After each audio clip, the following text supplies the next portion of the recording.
is struggling to solve. She cannot get on top of this.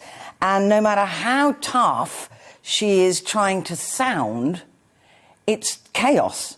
And as a Home Secretary, she is going to be judged on this, probably this one thing. If she doesn't get this right, which she shows absolutely no sign of doing, then this will be the end of her. It absolutely will. Because she's now pointing fingers. Oh, it's not me. Yeah. It's not my problem. But what would anyone... And it may not be her problem. Are you saying she could lose her job in a cabinet reshuffle? Yeah. If so, what would a new... What else could anyone else do? Well, it doesn't really matter. It's optics. Right. Isn't it? It's how it's seen. If she's seen... And this is why she's talking tough. Yeah. Because she's not being tough. Yeah. And how can she be tough with France, though? Because one of the days where there were record numbers of migrants crossing, over 1,200 in 24 hours, the French sort of threw their hands up and they go, oh, it's a public holiday, we were a bit overstretched on staff here. Yeah. How can they be seen as taking this seriously? Optics. It doesn't matter what anybody else does here.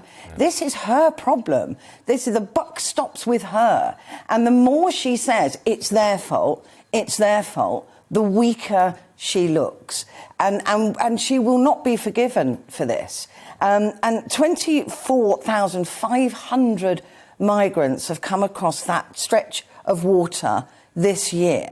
Yeah. And the public are getting really annoyed by this. And most people are not bothered about legal migration, people who legally come here, go through the right processes and you know, come to live in the UK. I very rarely find anybody that thinks that that's an issue. But lots of people who voted Brexit thought, I think, it would stop this illegal migration, and they're being let down. A lot of people feel very let down by this. And whether there will ever be an offshore camp for these people to be processed, which country's going to take them? Albania have already said.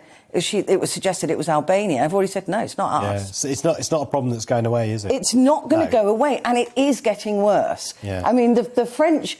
Certainly, Calais, it would seem, might want to force Britain to take its border back to the UK. Because at the moment, our border is France, right? That was agreed. That was agreed with France.